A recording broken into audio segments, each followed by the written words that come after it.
So I'm going to show you the standard oral care that I do for Ryan every 4 hours, and then the hours between those 4 hours we just do some quick maintenance with mouthwash. We have a suction pump. It gets a little loud. First thing I do is come in and I suction out his mouth, just try to kind of get it clean.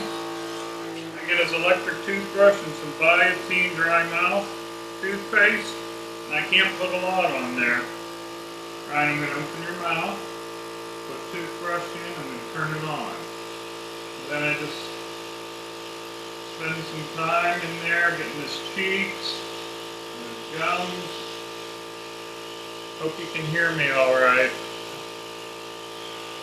Then I get the lowers and the uppers.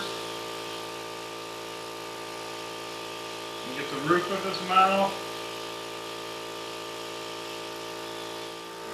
Suction out the excess toothpaste. I get a small toothbrush and some mouthwash. Put a liberal amount on there. Right, I'm going to come back in your mouth. And I brush the mouthwash throughout. Go ahead and get that out of there. Also, once a day, which I've already done, we use a tongue scraper. Okay, so I'm done with the suction. I get one of these sponge toothbrushes. They're called oral swabs. And we use all Biotin stuff, and this is dry mouth moisturizer. And I just put, not a liberal amount, because you don't want it too cakey in there. And Ryan, I'm going to swab out your mouth. Just come in here and run it all around the mouth. And one more thing I do is we use vitamin A and D ointment for the lips. Ladies, it's good stuff. And I just spread it on there, making sure I get into the corners well. And that's his oral care. Now this is a nebulizer treatment. There's two products that we use. I think it's albuterol and atroban are the trade names. And they just come in these little vials. So I break the tops off. There's a canister that'll fit onto his mask. Fill that up. If you've had pneumonia or asthma, you might be familiar with these. They open the airway and loosen the secretions. Okay, here's his mask. I just snap that on right there. Place it over his head. So he's got complete coverage.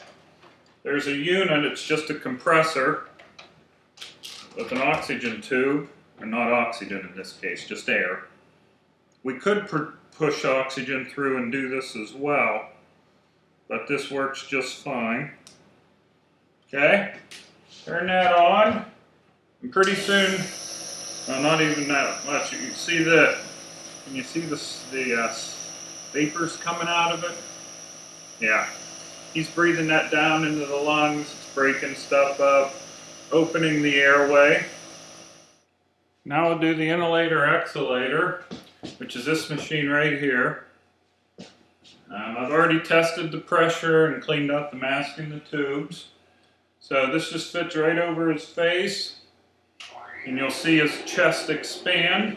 I listened to him, he's coarse, which is called rhonchi, and right lung, the lower lobe's a little bit diminished, so hopefully this will help expand that capacity. So when I just use these buttons, I do it manually. I try to time it with his breathing. And then suction it out. Give him a little bit of a break. And again, now.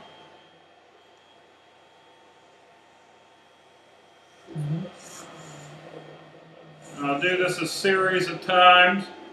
I'll probably do 3 sets of 10. Okay, so if you're at all squeamish, this is not a good video for you to watch, because I'm actually going to go down through the nostrils into the trachea and suction him out. I'm wearing an isolation gown. I've already washed my hands, and I have a mask. So sometimes I do this to be funny. Let me see if I can get in here. There we are. Alright, so I have a kit over here, and it's sterile. And there's a process. I can't touch the outside of the glove. So now, since this is sterile, I can reach over here and touch this other glove. And when I go through this process, one hand will become unsterile, but I have to maintain the sterility in the other hand. So again, there we go. I'm still sterile at this point. And this is the catheter that I use. There's a valve up here that I just control with my thumb to create a release suction. I put some surgical jelly down, and I just rub the catheter through it. And that's for his comfort, so it goes down easy. This left hand is now the dirty hand. I can't touch anything that'll be going into Ryan's throat with this hand. Okay? So I got it lubed up, and I turn on the suction. And what I do, and I know Ryan's anatomy so well that I can get it down pretty easily. Now he's going to fight me. Ooh, almost touched something there. If that would have swept across him, I would have had to start all over. Okay, so this goes in through his nose, down the back of his throat, and we're hoping he'll give us a really good cough here. Now that I have it all the way in, I can close the suction, try to bring this back out. Let's see if I can get it down there. We really want him to cough here. We can get him to cough. There's a little one. If we can get him to cough violently, he'll throw all that out of there. His eyes are watering. I'm getting a little bit. So I got it down the trach to some extent. There we go. Come on, Ryan. Cough it. Cough it. He really hates this. There we go. There it is.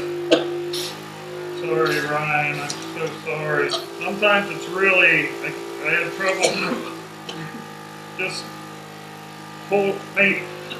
keeping the tube in. Yeah, that was a really good one too. Oh, there we go. Like I said, this is not easy to watch. Right, Ryan?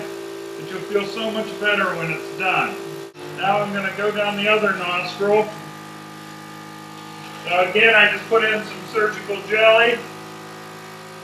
Come to the other side. See, he doesn't like that. Did you hear him? That's a good coughing. That's what we're hoping he'll do.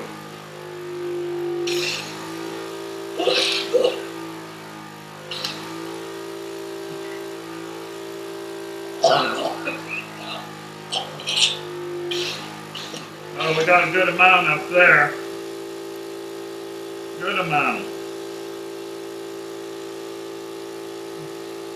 He bit his lip. I see that he bit his lip. You can probably see the blood coming down here.